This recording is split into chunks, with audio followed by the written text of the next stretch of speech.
Bonjour, bienvenue dans le Seigneur. Que le Seigneur vous bénisse abondamment et nous bénissons Dieu pour cette nouvelle opportunité encore qu'il nous donne de passer, de parler encore une fois du sujet que nous avons développé la fois passée. Et avant de commencer, nous voulons vous bénir partout où vous avez la grâce de nous suivre, partout dans le monde. Vous qui avez eu ce courage ou vous qui avez montré ce désir d'aimer notre page, de nous suivre sur YouTube et de nous suivre sur Facebook. Nous vous bénissons par le nom puissant du Seigneur Jésus-Christ, car lui qui permet que nous puissions passer et nous exhorter tous, car lorsque nous parlons comme ça, nous-mêmes, nous sommes aussi fortifiés, nous sommes aussi prêchés d'une manière ou d'une autre par ce message, car c'est le Saint-Esprit de Dieu qui parle. Et nous le bénissons pour nous avoir accordé encore ce moment de passer et de partager sa parole. Soyez vraiment bénis, que la paix du Seigneur vous comble partout où vous êtes. Nous continuons dans notre sujet que nous avons commencé la fois dernière sur la célébrité contre l'élévation de Dieu. Nous voulons juste ressortir ou encore to highlight, surligner la différence entre la célébrité et l'élévation de Dieu. Et la fois passée, faute du temps, nous n'avons pas eu à trop parler sur l'élévation qui vient de Dieu, mais nous avons plus donné une idée générale en ce qui concerne la célébrité. Et nous avons dit que la célébrité ne venait pas de Dieu, ça venait du diable, car c'était le résultat de se prosterner au-devant du diable. Après avoir se prosterné devant le diable, c'est comme ça que vous avez la célébrité, car lui-même a été jeté ou encore précipité sur terre, parce qu'en lui, il y avait le désir de la célébrité. C'est comme ça, en ce temps de la fin, il vient solliciter les enfants de Dieu. Il vient inspirer ou il vient mettre ce désir dans le cœur des enfants de Dieu. Mais à tout moment que le Seigneur emmène ses élus à comprendre et il leur dit de sortir et de parler et de donner cette différence, de réveiller le peuple de Dieu afin de comprendre que tout ce que nous voyons, tout ce que nous pouvons croire, tout ce que nous pouvons écouter, même dans certaines prédications, ne vient pas toujours de Dieu. Il y a aussi des grains que le diable est en train de jeter afin de nous éloigner, afin de nous distraire, afin de nous éloigner de notre Dieu. C'est ça son premier but. Nous allons continuer en ce qui concerne l'élévation. Aujourd'hui, nous allons seulement parler de l'élévation. Oh, bien-aimé dans le Seigneur. Quand je lis dans ma Bible, dans le livre de Psaume, chapitre 75, je vais tourner ma Bible dans le livre de Psaume, le chapitre 75, pour ceux qui parlent français, et pour le français belge, c'est Psaume 75, donc Psaume 75, le verset 7. Je lis au nom puissant du Seigneur Jésus-Christ. Car ce n'est ni de l'Orient, ni de l'Occident, ni du désert que vient l'élévation. Le verset 8. Mais Dieu est celui qui juge. Il abaisse l'un et il élève l'autre. Dans ce verset, nous voyons déjà que l'élévation est une dimension qui vient de Dieu. Parce que la Bible va nous montrer que c'est Dieu qui élève. Il élève l'un, il rabaisse l'autre. L'élévation est quelque chose que Dieu appelle ses enfants à atteindre, l'élévation. Mais vous serez peut-être choqués aujourd'hui m'entendre vous dire que l'élévation de Dieu ne consiste pas toujours ou nécessairement d'être applaudi par les hommes, d'être considéré par les hommes, Parce qu'il y a de ces gens que Dieu a élevés même dans sa parole. Mais ils ont été rejetés par les hommes. Ils ont été abandonnés par les hommes à cause de l'élévation de Dieu. Maintenant, vous allez comprendre la différence entre l'élévation de Dieu et la célébrité. C'est deux choses tout à fait différentes. C'est deux choses qui ne signifient pas la même chose. Car dans la célébrité, c'est tout le monde qui applaudit pour vous. C'est tout le monde qui accepte ce que vous voulez. Mais dans l'élévation de Dieu, ce n'est pas nécessairement tout le monde qui applaudit. La preuve en est, Jésus-Christ, le Fils de Dieu, pendant qu'il était sur terre, il a été rejeté, abandonné des hommes. Mais ma Bible va plus loin pour me dire qu'il a reçu le nom au-dessus de tous les noms. Son Père l'a souverainement élevé. Quand? Après sa mort. Après qu'il a traversé la mort physique sur terre, il était ressuscité. C'est comme ça qu'il a été élevé. Bien-aimé dans le Seigneur, tu seras peut-être choqué que je te dise, le Seigneur peut t'élever pendant que ici sur terre, tout le monde te rejette. Et c'est après ta mort que tu as la couronne de gloire. Car même Paul l'a dit, Paul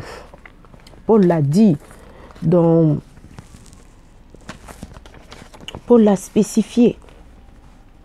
Il a dit, je traite mon corps durement. Je traite mon corps durement. De façon que je ne puisse pas être rejeté après avoir prêché cet évangile. Donc là, nous voyons, l'élévation de notre Dieu ne consiste pas seulement à ce que les hommes puissent vous applaudir. Ça ne consiste pas toujours à ce que les hommes puissent vous élever ou les hommes puissent vous glorifier. Car l'élévation de Dieu vient dans la vie de ses enfants pour un but. D'abord, le premier but que le Seigneur élève ses enfants, c'est afin que Jésus-Christ soit glorifié dans leur vie. Jésus-Christ ne vient pas nous élever afin que nous-mêmes nous soyons considérés comme des dieux, afin que nous-mêmes nous devenons des idoles. Non, le Seigneur nous élève afin que le Fils de l'homme soit glorifié, afin que lui seul puisse avoir toute la gloire. C'est ça l'unique différence entre l'élévation de Dieu et la célébrité. Dans la célébrité, tu as ta propre gloire. Mais dans l'élévation de Dieu, c'est Dieu qui est glorifié. Car la Bible déclare, sa renommée s'est accrue à cause de l'accomplissement de ses promesses. La Bible ne dit pas que la renommée d'Abraham ou la renommée de ces gens que Dieu a fait des grandes choses dans leur vie s'est accrue. Non, la Bible dit la renommée de Dieu s'est accrue à cause de l'accomplissement de ses promesses. Donc lorsque l'Éternel vient nous élever, lorsque l'Éternel nous élève, c'est pour que toute la gloire puisse revenir à lui. Et quand est-ce que le Seigneur nous élève? Lorsque nous nous rabaissons. Oh, alléluia. Que personne ne vienne te mentir et te dire, tu seras élevé si tu vas là-bas, tu fais ta propre publicité, si tu parles de toi, si tu fais ceci, si tu fais des sacrifices, des jeûnes et des prières, que viendra la profondeur, ou pour que le Seigneur puisse t'élever, tu dois donner l'argent pour sceller, tu dois faire... Non, bien-aimé, ça ce sont des mensonges. Si quelqu'un vient te dire, pour que le Seigneur puisse t'élever, tu dois faire des violences, tu dois jeûner, non, c'est faux. Le Seigneur élève tous ceux qui se rabaissent. Lorsque tu t'abaisses, lorsque tu t'humilies, c'est alors que le Seigneur vient t'élever. Car sa parole le dit. Ce que je suis en train de dire est appuyé par la parole de Dieu. Bien-aimé dans le Seigneur, je ne peux pas venir m'asseoir ici pour parler des philosophies des hommes ou pour parler de la philosophie, de ma philosophie. Non, je m'assois ici pour te parler de la parole de Dieu. La Bible déclare: aussi longtemps que le Fils de l'homme sera élevé, il attirera tout vers lui. Bien-aimé dans le Seigneur, regarde dans ta vie. Est-ce que Jésus-Christ est élevé dans ta vie? Si Jésus-Christ n'est pas élevé dans ta vie, ne pense pas à l'élévation. Car tu seras élevé si Jésus-Christ est élevé. Tu seras élevé si tout ce que tu fais dans ta vie élève Jésus-Christ. C'est comme ça que tu seras élevé. Tu ne seras pas élevé si tu fais des jeûnes et des prières. Tu ne seras pas élevé si tu sèmes. Tu ne seras pas élevé si tu vas là-bas sceller des prophéties par l'argent. Pas du tout. Ça, ce sont des doctrines qui viennent pour nous distraire. Mais tu seras alors élevé seulement lorsque le Fils de Dieu sera glorifié dans ta vie. Lorsque ta marche avec Dieu va glorifier Jésus-Christ. Lorsque ta façon de faire, de voir les choses, de comprendre les choses, d'appliquer la parole de Dieu dans ta vie élève Jésus-Christ. Lorsque le Saint-Esprit de Dieu qui est en toi glorifie Jésus. Lorsque Jésus est élevé, c'est alors que toi aussi, il te lève. La célébrité, par contre, consiste à se glorifier lui-même, à prouver combien tu es capable de faire ceci, à montrer combien tu peux faire ça, combien tu sais t'habiller, combien tu sais chanter, combien tu sais prêcher, combien tu es éloquent. C'est ça la célébrité. Mais l'élévation de Dieu, c'est lorsque tu te dis: je suis rien, je ne suis rien. Seigneur, c'est toi seul qui peux tout. Oh, alléluia. Nous allons lire nos Bibles, cette fois-ci dans le livre de Luc. Luc, le verset 18. Luc, le verset 18, le verset 14. Voilà ce que la Bible dit. La Bible dit ceci: je vous dis, celui-ci descendit dans sa maison justifié plutôt que l'autre, car quiconque se lève sera abaissé, et celui qui s'abaisse sera élevé. Oh, alléluia. L'élévation de Dieu prend place dans la vie d'une personne lorsque cette personne maintenant sait qu'il n'est rien. Et pour être élevé dans la vie ou ici sur terre, ce n'est pas seulement qu'il faut être compétent dans un domaine quelconque. Ce n'est pas seulement que tu sais faire quelque chose. Car ma Bible va me dire plus loin dans le livre de Proverbes que c'est de la boue qu'ils ramassent les indigents pour le faire asseoir parmi les grands. Les indigents sont des gens qui ne savent rien. Ce sont des gens qui ne peuvent rien d'eux-mêmes. Mais ce sont ces gens-là que l'Éternel va ramasser de la boue. Il élève et fait asseoir parmi les grands. Alléluia. Jusqu'à quand, mon frère, ma soeur, tu seras rempli en toi-même, cherchant la gloire des hommes, cherchant à être applaudi par les hommes. Tu vas tout faire pour te faire remarquer des hommes, que toi tu es ceci. Bien-aimé, ce que tu cherches là, ce n'est pas l'élévation, tu cherches la célébrité.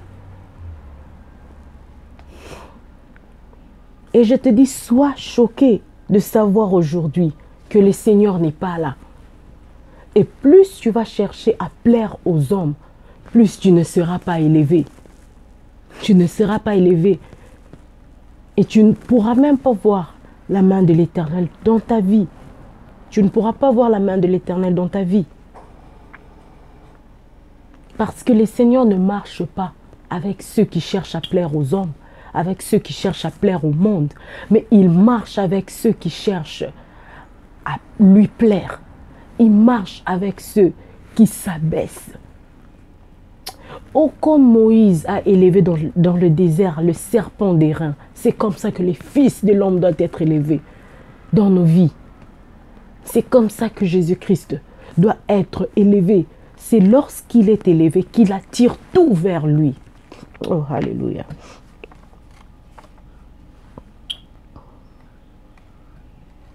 Bien-aimés dans le Seigneur, nous allons encore lire une écriture dans le livre de Matthieu 6. Matthieu 6.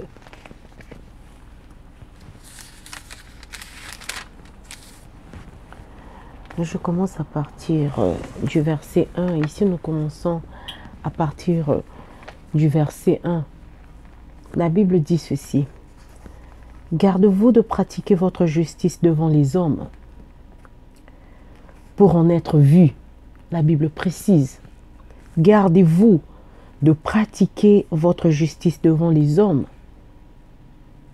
pour en être vu. Autrement, vous n'aurez point de récompense auprès de votre Père qui est dans les cieux.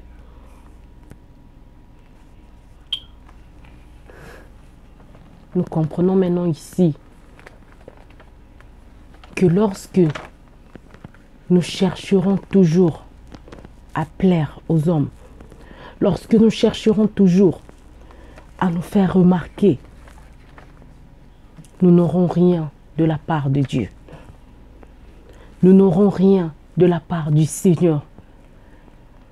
Lorsque nous chercherons notre propre gloire, le Seigneur ne nous élèvera jamais. C'est comme ça que nous voyons aujourd'hui, même les gens qui disent que nous sommes serviteurs de Dieu, nous connaissons Dieu, mais qui vont se prosterner devant le diable. Pourquoi? Parce que quand tu as besoin d'être vu des hommes, tu as besoin d'être applaudi, tu as besoin d'être considéré comme un Dieu. Dieu ne va pas te donner ça. Tu n'auras pas ça en l'Éternel. Donc tu es obligé à aller t'agenouiller devant le diable. Tu es obligé à aller te prosterner devant lui. Parce que ce que tu cherches n'est pas en Christ, n'est pas dans le Seigneur. La gloire des hommes que tu cherches, la gloire du monde que tu cherches, n'est pas dans le Seigneur. Mais c'est que moi je sais de l'Éternel. Il élève. Mais pour être élevé, il faut être humble. Nous le disons tous les jours. L'humilité précède la gloire, mais l'orgueil la chute. Si vous ne savez pas, le diable a été précipité sur terre à cause de l'orgueil. Parce qu'il voulait être vu, il voulait être applaudi, il voulait être acclamé, il voulait recevoir la gloire, il voulait être ceci, il voulait être comme Dieu. Bien-aimés, faisons très attention dans notre marche. Faisons très attention dans notre marche. Je vais finir par une petite histoire. Une petite histoire que je connais. Il y avait un serviteur de Dieu puissant, un homme de prière, un homme des jeûnes, qui cherchait Dieu de tout son cœur, je dirais. Mais bien aimé dans le Seigneur, il s'est retrouvé dans un programme de prière, un programme très profond. Il était dans la présence de Dieu. Et dans sa parcelle, il y avait une piscine. Au milieu de la nuit, l'homme de Dieu se réveille. Je vous épargne le nom, je ne donne pas le nom, je ne donne pas le pays, mais je parle juste de l'histoire. Il se réveillait et il a commencé à prier. Il était rempli de l'Esprit de Dieu, conduit par l'Esprit de Dieu. Il faisait une forte prière. Et pendant qu'il était en train de prier, il se retrouvait en train de marcher sur les eaux. Il marchait sur les eaux, il marchait sur sa piscine, c'était sur de l'eau. Il marchait, il parlait, il marchait, il priait. Il avait ses yeux fermés. Et lorsqu'il a ouvert ses yeux, il se retrouvait en train de marcher sur de l'eau, sur la piscine. Il était rempli en lui-même. Il a glorifié le Seigneur. Il a dit, Seigneur, comme Pierre, tu m'as fait marcher aussi sur les eaux. Il a béni l'Éternel. Mais bien aimé, qu'est-ce qui se passait après? Rempli de l'orgueil, il a oublié qu'il a pu faire ça, pas par lui-même, mais par le Seigneur. Il fait un appel, il appelle tout le monde, il appelle les gens du quartier, il dit venez, venez voir. Maintenant je marche sur les eaux, vous allez voir la puissance que Dieu va démontrer. Vous verrez, venez beaucoup, venez. Et bien aimé, il y avait beaucoup de gens qui étaient là, qui étaient venus voir le spectacle. Comment un homme de Dieu allait marcher sur les eaux. Bien aimé, mais cette fois-là, il est entré dans sa piscine, il se noyait. Il a encore tenté pour une deuxième fois, il se noyait. Encore tenté pour une troisième fois, il s'est encore noyé. Mais bien aimé dans le Seigneur, il a pleuré, il a dit, Seigneur, pourquoi m'as-tu abandonné? Tu m'as abandonné, Jésus. Pourquoi? Mais laisse-moi te dire, le Seigneur ne marche pas avec des vaines gloires. Non, bien aimé dans le Seigneur. Il peut faire pour toi quelque chose.